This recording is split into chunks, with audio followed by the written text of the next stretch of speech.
Hi, I'm Alex, a 20-year-old trans guy from the UK, and so that means I was born female, so I have female anatomy, but that's until tomorrow when I'm going to go and get top surgery. So my chest is going to be reconstructed to look more like a male chest. So while I'm all nervous and excited, I thought I'd explain a little bit about why the hell I'm going through that. Because I'm trans, I have something called gender dysphoria. So that's the distress caused by the incongruence between my male gender, so that's like my brain, and my female sex, so my body. And that, when untreated, often is associated with other mental health issues. But the alleviation of that is through transition.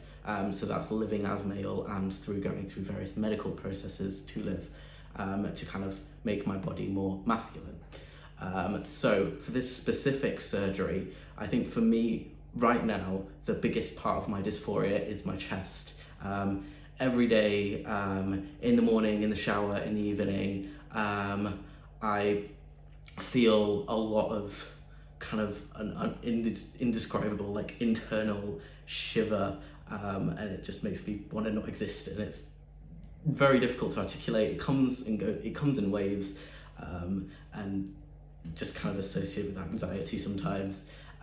The way I mitigate that day to day is through wearing a binder, so it's just a very tight vest. Naturally, wearing that every day for literally years isn't great. It's very tight, very uncomfortable, especially during the summer.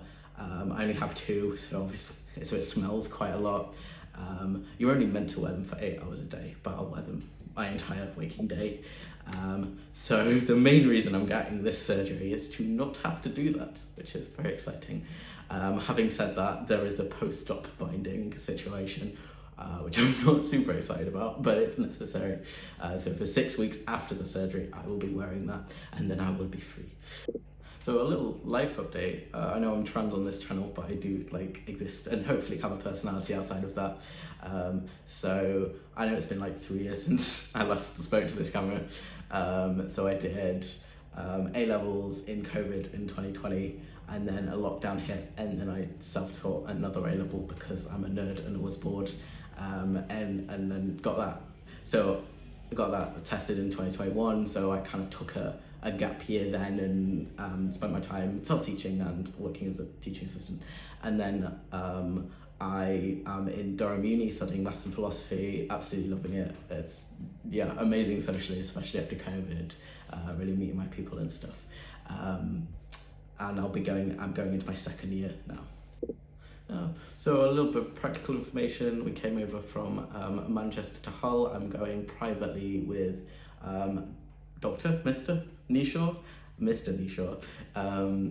and he's, as far as I can tell, the most renowned chest surgeon in the sense that he seems to be the most experienced. He had a massive NHS waiting list, so I was on the NHS waiting list for about 3 years. My transition as a whole has been 8 years in the making, 3 years waiting for the surgery, when he said it would be another year, and I snapped and went, no, I can't wait another year, so I'm going privately.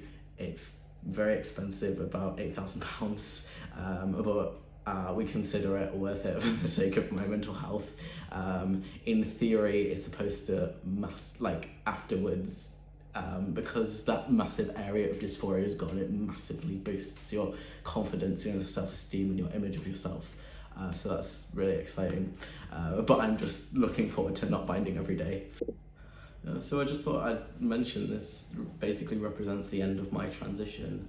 I came out 8 years ago. I've been transitioning socially for 7 years, medically for 6 years. I've been waiting for this procedure for 3 years, but it feels like since I started female puberty, because that was the worst thing when I was waiting for blockers and developing under puberty, that being able to have this literally taken off my chest, this relief, is just, amazing.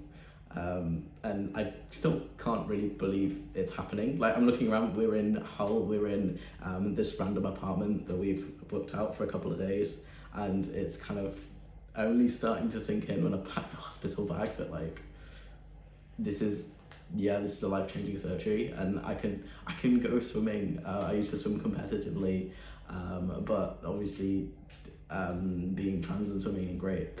And yeah, just confidence-wise, it could be so good. So we came in for 6:30/7. I spoke to the surgeon, got marked up, did all the consenty things. They're doing it at 9, and I'll be done by lunchtime, and they will feed me. So all good. How are you feeling? Mostly dysphoria at the moment, but there's a lot of nervous, excited energy.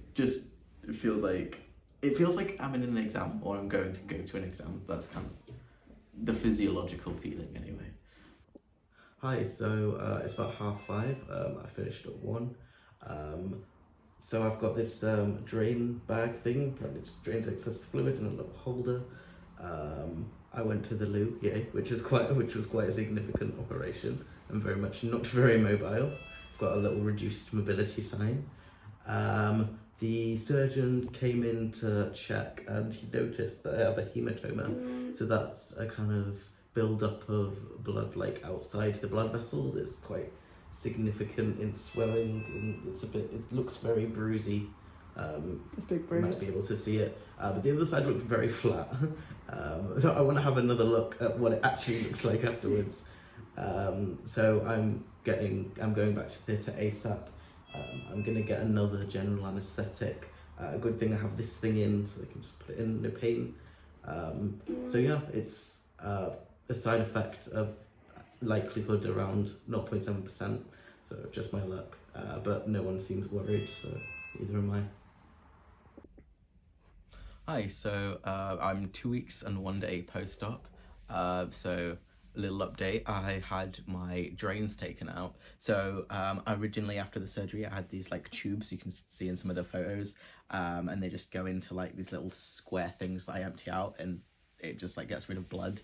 But they were very uncomfortable and annoying, and I had them taken out 9 days post-op. And at that point, I actually got a look at my chest for the first time. And like the results there, I mean, my first reaction was that this is quite gross, but to see that there was absolutely no swelling. I was wearing like a lot of padding with my binder, so I thought, oh, there's a lot of swelling, but no, now it's been taken out, it's like absolutely nothing. And it's really surreal. I spend like being like, what, there's nothing, because there always was something even when I'm binding, but no. So I'm trying to like affect my posture now, because I've spent years and years like having like shit self-esteem because of dysphoria, so influencing my posture. So I'm trying to be more upright, because my dysphoria about my chest is gone. There's nothing there, it's all very masculine. My surgeon's very, very happy with my results. There's no extra skin, the scars are very, very thin, the nipples have like got a good blood supply, they're in a great position and all that. So yeah, really excited. I do tomorrow I do finally get to shower.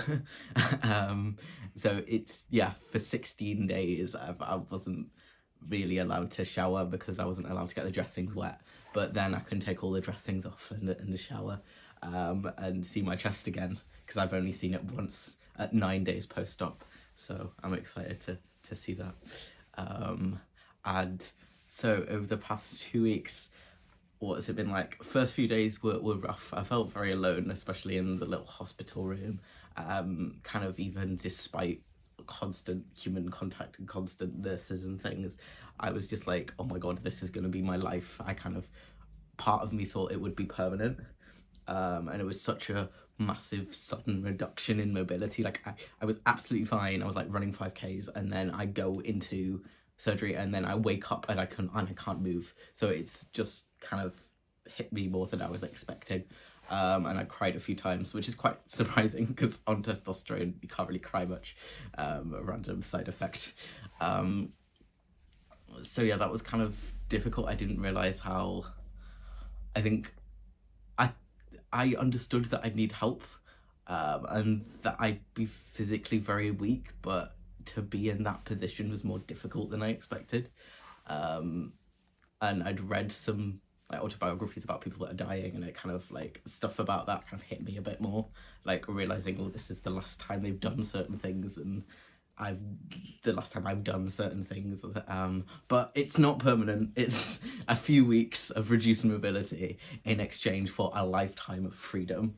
So the positive effects haven't really hit me yet. Like the main aim of it is freedom in not having to worry about binding and things, and because I'm so physically restricted, I haven't hit the benefits yet.